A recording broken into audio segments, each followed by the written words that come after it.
దీనివల్ల ఇప్పటికే మీరు చూస్తే ఇక్కడికి వచ్చే కొందికి 8,90,000 దగ్గర నీళ్లు వచ్చే పరిస్థితి వచ్చింది ప్రకాశం బ్యారేజ్కి. 8,80,000 cusecs or 8,90,000 cusecs as on now 3 గంటలకు.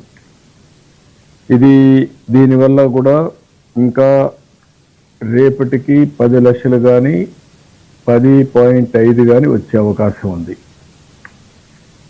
కొన్ని దిక్కల వీక్ బండ్స్ ఉన్నాయి, కొన్ని చిన్న సమస్యలు ఉన్నాయి. అదే మరి బుడమేరు దగ్గర ఏదైతే వీటీపీఎస్ ఉందో అక్కడ కూడా నీళ్ళన్నీ వచ్చి వీటీపీఎస్ వర్క్ కూడా ఆగిపోయి జనరేషన్ ఆఫ్ పవర్ ఆగిపోయింది. అక్కడి నుంచి డైవర్షన్ తీసుకునే వాటరు నేరుగా కొల్లేరు సదస్సు పోవాల్సిన వాటర్ కూడా పోకుండా విజయవాడ పైన పడే పరిస్థితి వచ్చింది. ఇప్పటికే సబ్మెర్జెన్స్లో ఉంది. బుడమేరు యొక్క బ్రీచ్ వల్ల కూడా మళ్ళీ నీళ్లు వస్తున్నాయి. ఇప్పుడు అక్కడికి పోవాలన్నా మాకు పాయింట్ కూడా లేదని చెప్పి ఇరిగేషన్ డిపార్ట్మెంటు గండి పూడ్చడానికి కూడా వీలు కాకుండా ఉంది. దానికి కూడా అన్ని ప్రయత్నాలు చేస్తున్నాం.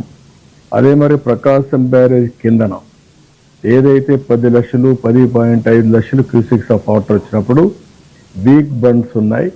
అవి శాండ్ బస్తాలు అవన్నీ పెట్టి ఏమేం చేయాలనో అవన్నీ రీఎన్ఫోర్స్ చేస్తున్నాం. కలెక్టర్స్ని అప్రమత్తం చేశాం. వారికి కూడా అప్రమత్తం చేసి ఎంతవరకు సురక్షితమైన ప్రాంతాలకు పంపించాలో పంపిస్తాం. అదే మరిగా బండ్స్ను కూడా ఎంతవరకు స్ట్రెంగ్తెన్ చేయాలనో స్ట్రెంగ్తెన్ చేస్తాం. ప్రజలకు కూడా ఒకటే అప్పీల్ చేస్తున్నా, మీరు కూడా భాగస్వాములు కండి. ఇది మీ ప్రభుత్వం. అన్ని విషయాల్లో కూడా శ్రద్ధ తీసుకున్నాం.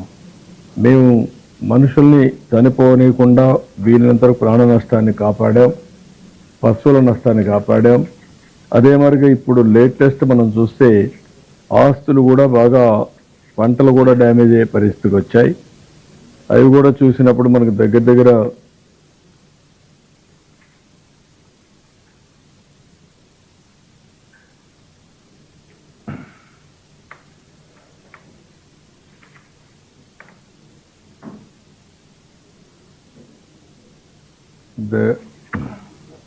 క్రాప్స్ అన్ని 1,11,259 హెక్టార్లు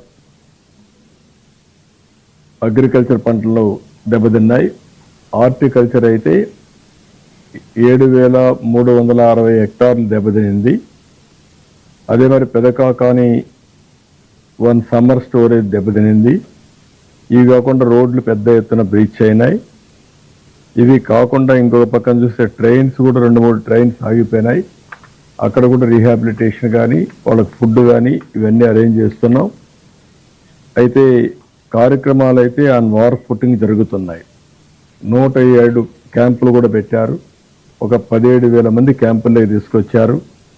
కొంతమంది రామన్నా ఇష్టం లేకపోయినా వాళ్ళందరినీ తీసుకొచ్చి, ఎందుకంటే ఎక్కడ కూడా క్యాజువాలిటీ జరగకూడదనే ఉద్దేశంతో ఇది కూడా చేయడం జరిగింది. అన్ని ప్రికాషన్స్ తీసుకున్నాం. ఇది అయిన తర్వాత ఇప్పుడు పంటలు ఎక్కడా దెబ్బతినకుండా ఎక్కడ వీలైతే అక్కడ బోట్స్ కావాలంటే బోట్స్ అన్ని ఒక 8 మోటరైజ్డ్ బోట్స్ పంపించాం. 2 చాపర్లు కూడా పనిచేస్తున్నాయి.